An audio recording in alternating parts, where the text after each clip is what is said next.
Alors la marche, c'est la vie, l'autonomie, la liberté, une allure naturelle pour l'être humain, mais pour autant pas simple du tout à analyser. Au milieu du siècle dernier, les toutes premières subtilités de la marche et de la course ont été révélées par le physiologiste Étienne Jules Marey. Vous avez certainement vu ces photographies, c'était des procédés qui décomposent. L'image est absolument magnifique. Aujourd'hui, on en sait beaucoup plus. Dans un laboratoire de La Morlaye, près de Chantilly, Valérie Garot a découvert une véritable science de la bipédie.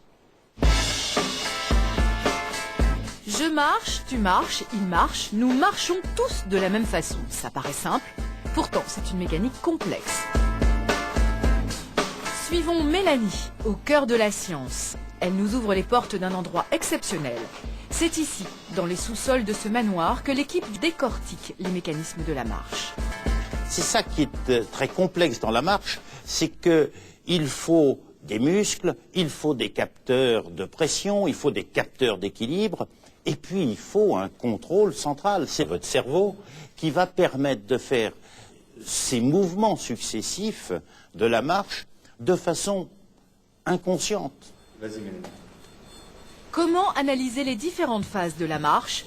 Comment observer un individu en mouvement de la tête aux pieds? Réponse dans ce laboratoire, essentiellement utilisé pour évaluer les défauts de marche d'enfants handicapés moteurs cérébraux. Eh bien aujourd'hui, ordinateur et caméra vont observer Mélanie sous tous les angles.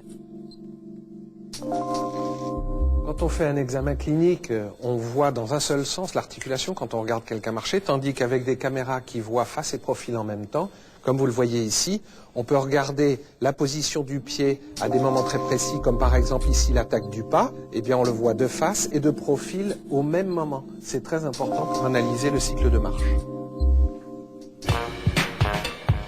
L'analyse des scientifiques va plus loin. C'est de l'image du squelette en mouvement dont ils ont besoin.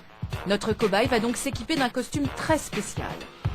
Grâce à ces marqueurs, on va reproduire le squelette de Mélanie. On va voir la marche du squelette de Mélanie en 3 dimensions. El Mostafa Lassel positionne très précisément plusieurs dizaines de marqueurs et l'image du squelette apparaît, comme par magie. C'est spectaculaire mais très précis. Concentrons-nous sur les membres inférieurs de Mélanie, sur ses pieds. Eh bien, chaque pas commence toujours de la même manière, par une attaque du talon, puis le pied se pose à plat. À ce moment très précis, tout le poids du corps repose sur une jambe. Regardez, vous voyez que le temps où on se trouve sur les 2 pieds, eh bien il est très court. C'est-à-dire que vous posez un pied et tout de suite après, l'autre pied se décolle. En marchant, on passe très peu de temps sur nos 2 pieds. En revanche, 80% du temps, on est sur un pied, c'est l'appui monopodal. Pendant toute la période d'appui monopodal, l'ensemble de votre poids est sur cette jambe.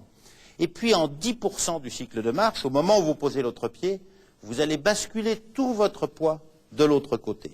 Donc ce sont ces mécanismes-là qui sont, je dirais, complexes, mais que l'on fait automatiquement. Ça, c'est de l'apprentissage.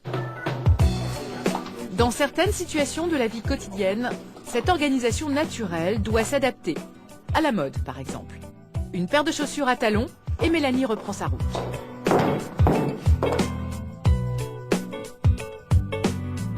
Probablement, cette marche, elle est plus instable.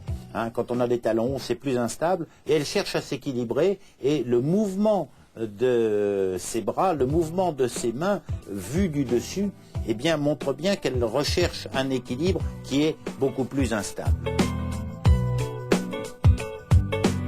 Elle va attaquer son pas par la pointe du pied. Ceci va modifier en fait les forces qui passent au niveau du membre inférieur. Il va y avoir un blocage du genou en extension qui explique que probablement, lorsque l'on marche longtemps avec des talons hauts, d'une part, on est amené à faire un petit peu plus d'efforts d'équilibre, et puis d'autre part, on doit fatiguer un petit peu plus, puisqu'on est obligé de mettre en marche des muscles qui n'étaient pas prévus théoriquement pour le faire à ce moment-là.